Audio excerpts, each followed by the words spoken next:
सन्माननीय व्यासपीठ, युनिक कुटुंब, माझे बंधू भगिनी आणि सर्व मातांनो, अभ्यास किती करायचा, काय करायचा, कसा करायचा या गोष्टी तर आपण नक्कीच पुढे डिस्कस करू. आणि माझ्यापेक्षा इथं जी मंडळी बसली आहे ती नक्कीच माझ्यापेक्षा खूप हुशार आहे, त्यामुळे ते आपल्याला नक्कीच गाईड करेल. पण मी इकडे फक्त 2 ते 3 गोष्टी सांगणार आहे. आपला जास्ती वेळ काय मी घेणार नाही.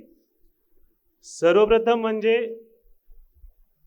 आपण सगळे म्हणतो सर की UPSC इज अ मॅरेथॉन.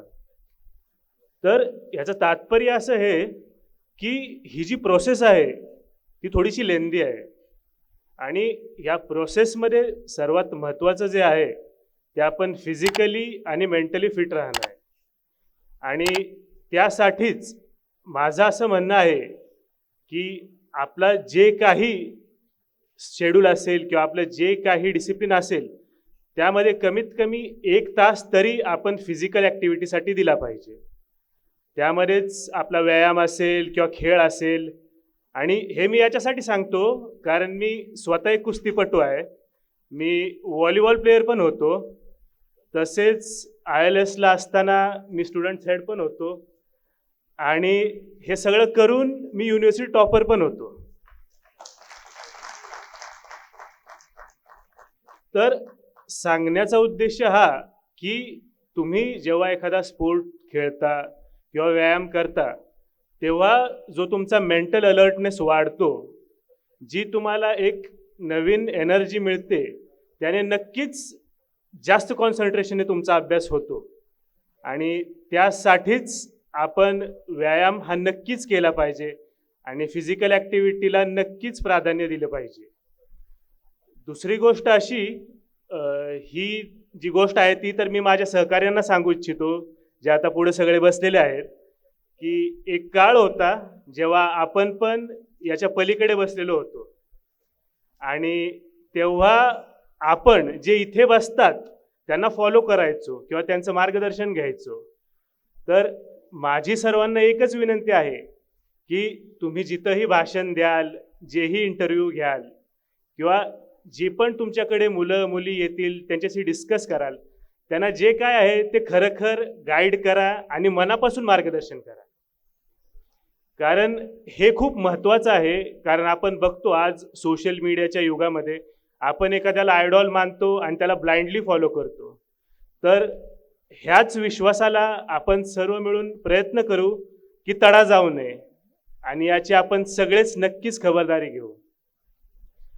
आणि तिसरी आणि सगळ्यात महत्त्वाची गोष्ट जी मला वाटतं टॉपर्स पण बोलत नाही किंवा कुणीच सांगत नाही, ती म्हणजे सर या प्रोसेसमध्ये कुठेतरी नशिबाचा पण एक भाग असतो आणि त्या नशिबाला जे लिहिलंय जे आहे त्याला आपण डावलू शकत नाही.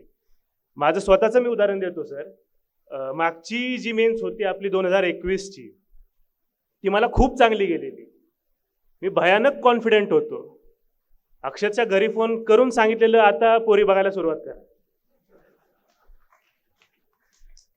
पण दुर्दैवाने मी मेन्स पण क्लिअर करू शकलो नाही तेव्हा.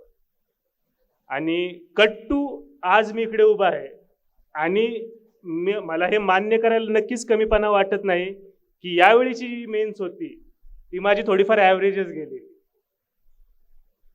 तर म्हणण्याचा उद्देश असाच की ही जी परीक्षा आहे ती फक्त तुमच्या हुशारीची परीक्षा किंवा टेस्ट नाही.